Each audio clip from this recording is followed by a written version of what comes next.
പത്തനാപുരം ടൗണിൽ traffic signal കണ്ട് നിർത്തിയിട്ട കെഎസ്ആർടിസി ബസ്സിലെ കണ്ടക്ടറെ പോലീസ് സ്റ്റേഷനിലെ ഹോംഗാർഡ് മർദ്ദിച്ചു. വണ്ടി നിർത്തിയിട്ടിരുന്നയാ. ഡോർ തുറന്ന് ഒരു പാസഞ്ചർ ഫ്രണ്ടിൽ നിന്ന് ഇറങ്ങിയപ്പോൾ ഇടത്ത സൈഡിൽ കൂടെ റോങ് സൈഡിൽ കൂടെ കയറി വന്ന ഡോർ തുറന്നപ്പോൾ അതിന് ഒരു കാരണമില്ലാതെ ഇറങ്ങി വന്ന ഇത് ചെവിക്കുറ്റി തീർത്ത് നല്ലൊരു അടി അടിച്ചു. നാട്ടുകാർ ഹോംഗാർഡിനെ കൈകാര്യം ചെയ്ത് ടൗൺ പോലീസ് എയ്ഡ് പോസ്റ്റിൽ തടഞ്ഞുവെച്ചു.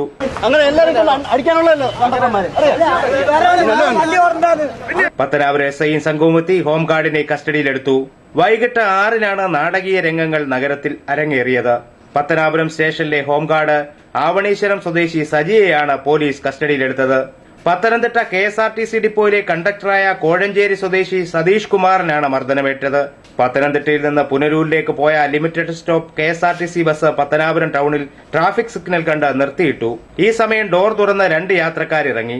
ഇതേ സമയത്ത് തന്നെ ഇടതുവശത്തുകൂടി ഓവർടേക്ക് ചെയ്തു വന്ന ഹോംഗാർഡ് സജിയുടെ ബൈക്കിൽ ഡോർ മുട്ടി. തുറന്ന ഡോർ അടയ്ക്കാനായി ചവിട്ടുപടിയിൽ താഴേക്കിറങ്ങിയ കണ്ടക്ടർ സതീഷ് കുമാറിനെ ബൈക്ക് നിർത്തിയിറങ്ങിയ സജി മർദ്ദിക്കുകയായിരുന്നു. ഇത് കണ്ട് ഓടിക്കൂടിയ നാട്ടുകാരും ബസ്സിലെ യാത്രക്കാരും ചേർന്ന സജിയെ കൈകാര്യം ചെയ്തു. പോലീസ് ഔട്ട് പോസ്റ്റിലേക്ക് ഓടിക്കയറിയ സജിയെ തടഞ്ഞുവെച്ചു. നാട്ടുകാർ സംഘർഷാവസ്ഥ സൃഷ്ടിച്ചു.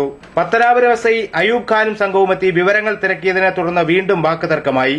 ഈ സമയത്തെത്തിയ കെഎസ്ആർടിസി ജീവനക്കാർ ശക്തമായ പ്രതിഷേധവും ഉയർത്തി. ഒടുവിൽ എയ്ഡ് പോസ്റ്റിന്റെ പിറകിൽ നിന്ന് സജിയെ പോലീസ് കസ്റ്റഡിയിലെടുത്ത ജീപ്പിൽ കയറ്റിക്കൊണ്ടുപോയി. സംഭവത്തെ തുടർന്ന് ടൗണിൽ ഗതാഗതം തടസ്സപ്പെട്ടു. കെഎസ്ആർടിസി അധികൃതരുടെ പരാതിയെ തുടർന്ന് സജിക്കെതിരെ പോലീസ് കേസെടുത്തു. News bureau, Pathanapuram.